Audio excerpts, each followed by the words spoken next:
Ate Claire, mga kababayan, huwag tayong lumihis sa issue. Yeah. Ang issue, ang ugat nitong sasampalin kita back to back, pakikipagkonsabahan sa Smartmatic nung eleksyon 2022, kung saan nanalo ang kanyang asawa at ang kanyang anak.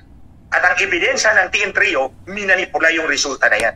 Yung ebidensya ay galing sa Comelec mismo. O you see, yan yung issue.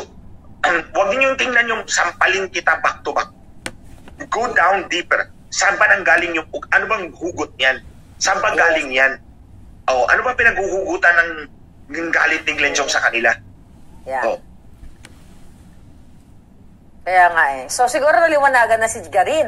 Eh ba sana, Congressman Garin at sa mga kongresista, well, aasa pa ba tayo?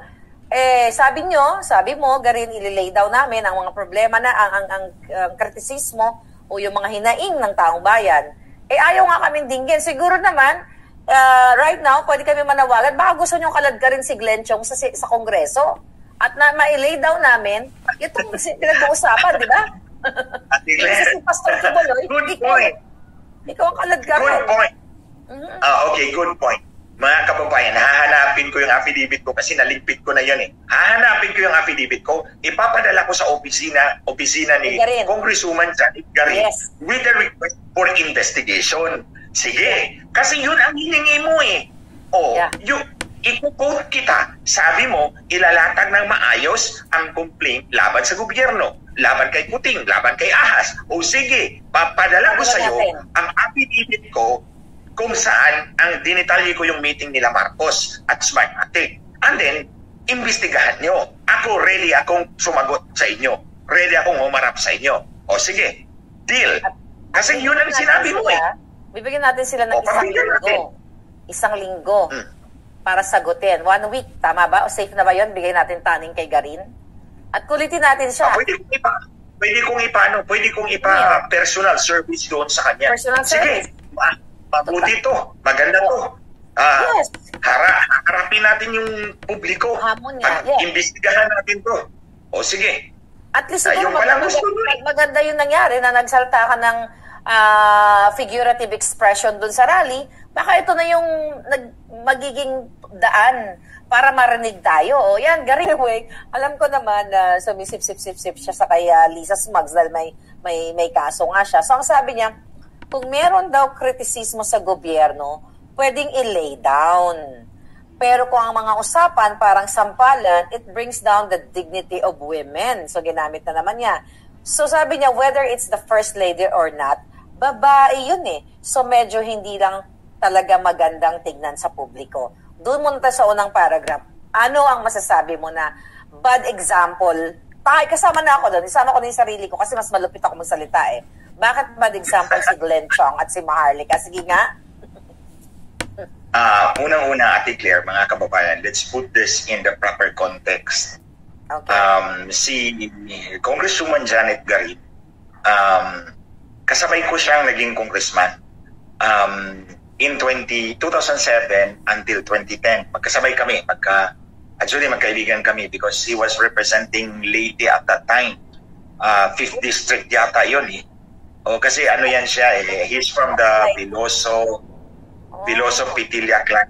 And then nakapangasawa siya in Iloilo, kaya lumipat na naman siya doon ng distrito. But before, dito yan siya sa sa Leyte. Sa 5th District or 5th or 4th District. Hindi lang ako sure. And then, mabuti naman ang pagkikipagtungo ko sa kanya. Ang samahan namin, mabuti naman. But eventually, back in when she became Secretary of Health, I was volunteer lawyer ng Violence Against Crime and Prevention, VACC. Kaibigan ko si Dante Jimenez, yung mga si Dante Jimenez. And then one day, nag-meeting kami dito sa Manila Yacht Club yata yun. And then pinakiusapan niya ako kung pwedeng I will stand as complainant doon sa Dengbak siya na isasampa ng yes, yung mga batang naging tapa, yung complainant doon. So, in short, kasi I also believed in the worthiness of the cause. So, nag-file kami ng complaint sa Office of the Ombudsman. And then eventually the ombudsman decided to file a case against Janet Garin. So nag-prosper yung kaso at nakasuhan yata siya sa Sandigan Bayan. Yeah.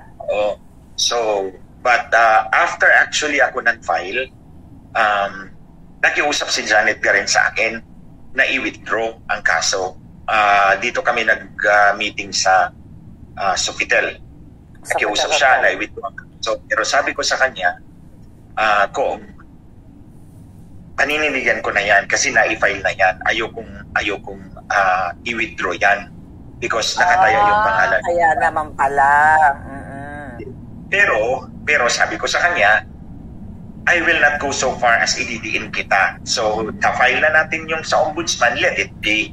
Pero hindi ako mag-exert ng extra mile para idiin kita. So, kung ano yung complaint, kung ano yung complaint, yun lang yun. I will not go beyond that na ididiin talaga kita. And I kept true to my word. Hindi ko talaga siya diniin. After filing, wala na akong ginawa. But then, kung the ombudsman found probable cause, nakasuhan siya, wala na akong kinalaman doon. Actually, nag-live tayo at Claire kahapon. Si Jimmy nasa harap ko. Yung pala yung gusto niyang ipakita sa akin. Hindi na natin napag-usapan. Hindi na natin napag-usapan. Hindi na siya lumapit. Pero nakita ko siya sa harap ko. Over the glass door. Anyway, pagkagabi, si Peter naman nagsabi, merong tinira ka ni Janet Garin. Sabi ko, hindi ko na nababasahin. Baka ma-hyper pa ako. Nasa media ka. Sabi ko, hindi ko nababasahin kasi baka ma-high blood ako. Matira ko pa siya nang wala sa oras. At any rate, I remain true to my word. Hindi ko talaga binasa yung transcript ng mga pinagsasabi ni Janet Garin. Dito na natin sasagutin impromptu. Okay. Yes. So ito yun. Yun yung context, clear mga kababayan. Yun yung context ng may hugot pala siya. May pinanggagalingan pala siyang galit. Parang ganon, tama? No. I think, Ate Claire, mga kababayan, hindi naman siguro galit sa akin si Janet Garin, si Congresswoman Garin. Hindi siya galit sa akin. Kasi maayos naman yung pag-uusap namin over the years eh. Ang nakikita ko is, pumapil siya because sa matinding pangangailangan. Yes. Kailangan makikita din palakas kay Lisa. Kailangan, tingnan nyo mga kababayan, yung comment ni Congresswoman Janet Garin, pabor na pabor kay Lisa. Ang private complainant doon, sa kaso niya, si Glenn Chong, nakalaban ni Lisa Marcos. So you see, it's easier to lapitan niya si Lisa Marcos. Because ang kalaban niya direct. Baka sakaling na-dismiss ng kaso. Hindi ko sinabi yan. Yun yung nakikita ko. Kaya niya pinagtatanggol si Lisa ngayon na sinasabi niya na yung ginawa mo daw ay very bad example at hindi dapat ganun ang, ang kritisismo. So, dahil nga may kaso siya, so ako, tingin ko, para matawagan ni Lisa yung mga kasabwat niya sa Sandigan Bayan para i-dismiss yung case. But anyway, going back to you, brother. I think as a lawyer, hindi ko pwede sabihin yan. Yeah, pero nilatag ko lang sa inyo, mga kababayan, yung antecedents. And then, bahala na kayo gumawa ng inyong konklusyon. So, yun nga, sabi niya, balikan ko ulit, na kung meron daw kritisismo sa gobyerno, pwedeng i-lay down.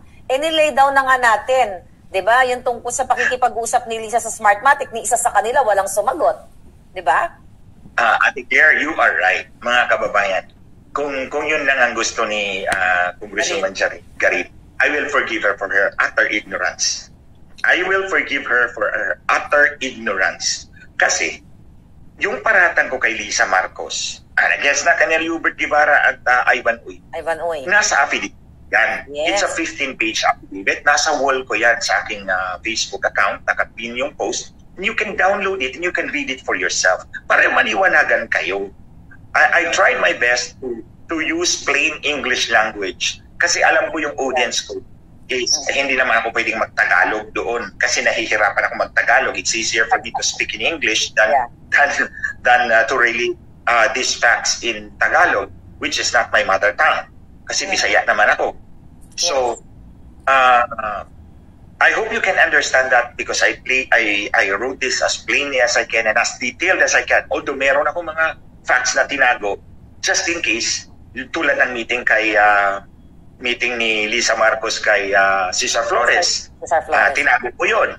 And eventually, nagamit ko yun laban sa kanila. 3 meeting yan. Kaya nga, Attorney Glenn, kaya nga itong Siga rin, ako talaga, alam ko na gusto niya lang mapa-dismiss yung case niya. So, in terms of, kung nailatag na, mag-isang taon na yung final mo na signed affidavit mo. At saka, kumbaga, kahit dinadaan natin sa legalidad, dinadaan natin sa tamang proseso, hindi tayo pinapansin, hindi mo kami pinapansin. Garin nga naman, abi, ilunggo na sa ilungguhan ko. Nga away kaga pamati sa gina-istorya namon. But anyway, sige, mag-Tagalog na lang ko. So, nilatag na namin, dinidedban nyo kami. So, kailangan namin kayong jumbag-jumbagin din. Katulad ng ginagawa ni Lisa Smug sa kay Kuting. So, ang lagay ba, si Lisa lang ang pwede man-jumbag? Para anyway, balik tayo doon, Attorney Glenn. So, ngayon, Ate Claire, mga kababayan, eto, sinagot na natin si Congresswoman Garin. What are you going to do dyan sa Kongreso? Because this is a public issue, kaya nga ako lumabot sa sampal-sampal ting di ba? Okay, bago tayo bumalik dyan, para hindi ko lang makalimutan. The other part na pwede ilatag din natin yung tamang konteksto, si Congresswoman Janet Garin ay House Majority Floor Leader. So siya yung House Majority Floor Leader. So in other words, siya yung leader ng mga congressman na nasa majority. Kasi di ba, yung House of Representatives, dalawa yung bahay kapulungan ng Pilipinas, yung Congress. Pag sinabi mong Congress, dalawa yan. The Senate and the House. So, dalawa yan sila. Now, within each House, dalawa din yung grupo. Sa Senate at sa House, dalawang grupo yan. The minority and the majority. Yung majority, yun ang kakampi ng Senate President or Speaker of the House. Yung minority, ito yung mga kalaban sa kabilang side. So ito yung opposition. Yes, that's the right term. So, sa House of Representatives, meron tayong the majority caucus. Ito yung mga kampi ni Tambaloslos. Kasi siya yung speaker dyan. So, tapos yung opposition, si Franz Castro, sila yung minority. So, bawat caucus, meron niyang leader. So, si Janet Garin ang majority floor leader. Ewan ko kung sino ang minority floor leader. So kung majority floor leader ka, sidekick ka ng speaker. Pinagkatiwalaan ka. Yes. Kung ikaw yung taga-latigo sa mga congressman sa majority, whip ka, ikaw yung whip. Ikaw yung taga-latigo sa kanila para they will toe the line. So in other words, si Congresswoman Janet Garin is closely associated with Tambaloslos. So kaya siguro siya ang inatasan na sagutin mo yan si Glenn Chong because they cannot afford na merong Glenn Chong dyan na sampal-sampalin na si Lisa Marcos back to back pa. So, naghanap ng sasagot at babae kasi ang pinapakita ni Ate Claire, mga kababayan, paawa effect. Paawa effect yan. Itong kay Lisa Marcos, dilawan moves. Paawa effect and underdog. Siya yung underdog kunyari. Ma-underdog ba yung babae o kaawa-awa ba yung babae nanununtok ng kanyang asawa na di umano ay Pangulo ng Pilipinas at nananakal ng pobreng empleyado sa harap ng mga tao na nandun ako. Nandudura pa. Pag nalalasing, nandudura pa ng kainuman. Yun na may expose akong ganyan. So anyway, go ahead, brother. So, yung doon tayo sa sinasabi niyang bad example. Sinagot ko na yan kanina pauna, Ate Claire, bago tayo nag-live. Sabi ko, ang pananampal kay Lisa Marcos, back to back, especially in a political speech, because that was a political speech, in a political rally, o rally yun, whether you call it a prayer rally, it's political in nature kasi kasi tinitira si milyonaryo, political ang motibo doon. Ako, politika ang motibo ko. Yes. So, it's a political rally, it's a political speech, and then Mga kababayan, sa tingin nyo ba masasampal ko si Lisa Marcos ng totoo? Baka ako mapatay ng PSG. Yeah. In other words, it's a figure of speech. Yes. It's a figure of speech. When I mean, nasasampalin kita back to back, I will make you accountable for your moral and ethical lapses, if not illegal acts. Yun ang ibig sabihin nun. At any rate, okay, ganito. Sabi nila, Ate Claire, mga kababayan, bad example. Okay, I will take you back 2,000 years ago to the time of Jesus Christ in the Bible. Si Hesus Kristo mismo, ginulo niya yung templo, di ba? Ginulo niya yung templo. Pinagtatapon niya yung mga pera ng mga coin changers or money changers. Remember that? Yung nagbibenta ng mga kalapati sa loob ng templo. Yung nag-i-exchange ng pera para sa alay. Pinagtatapon niya yung mga pera. He upended all those tables there in the temple. That is what you call righteous indignation. Righteous indignation, otherwise called righteous anger. And it's rooted in the Bible. So hindi pwedeng sabihin na, bakit Glenchong ikaw, righteous anger? Mismo si Kristo set an example of what righteous anger is. So dito tayo, what does it mean by to be righteous indignation? There's a difference kung ang motibo ko ay personal, di ba? Yes. For example, ininsulto ako ni Lisa Marcos. Sabi ko, sasampaling kita. That is not righteous indignation. Kasi personal yan eh. Pero pag sinabi mong righteous indignation, yung anger mo, yung galit mo, nagmula sa isang action ng isang tao, denoting profound moral lapses. Profound moral lapses. It's profound. Kayong lapse niya, yung pagkikipag-meeting sa Smartmatic, sinabi ko, hinabol niya ang Smartmatic 3 beses. Nakipag-usap siya sa may-ari ng Smartmatic.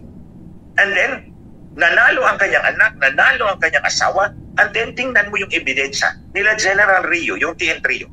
Minipula. It strongly appears na minipula yung election results.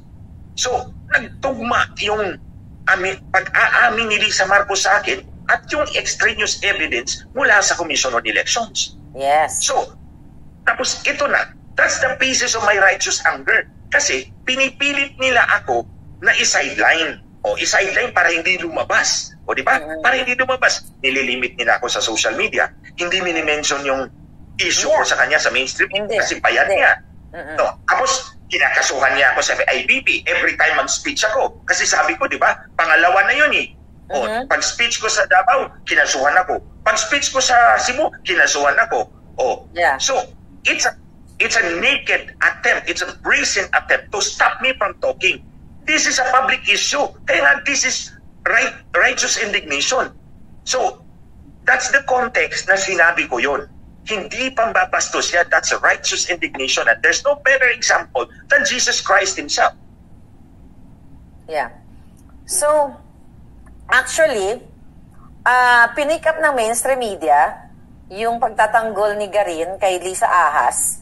Pero dito sa article, sinasabi ng mainstream media na ito exactly na Chong made the statement during a prayer rally in support of Pastor Apollo Quiboloy and Sunshine Media Network that turned into an anti-Marcos rally. So itong media na to, they missed the information yung pinaglalaban mo na patungkol sa pakikipagsabuatan ni Lisa sa Smartmatic. See how, paano nila tinitwist, paano nila tinatanggal yung pinaka-importanting issue na inusap mo doon o sinabi mo during the prayer rally. Di ba? Yes, Ate Claire, tama ka dyan. Sabi ko, sinalaysay ko muna yung buong pangyayari. And then, finally, sinabi ko, kung nandito ka lang sa harap ko, sasampalin kita back to back. So, you have to connect that comment to the entire story. Yung pagmamanipula ni sa Marcos ng election system. Yung report na yan, hindi naman actually report yan. It's a praise release. Hindi press release. Praise release. Praise release, pinipraise. Praise release kay Lisa Marcos. Oo. Yeah. Talagang brother, talagang sabi ko nga gusto talaga nitong ma-dismiss ang kanyang kaso.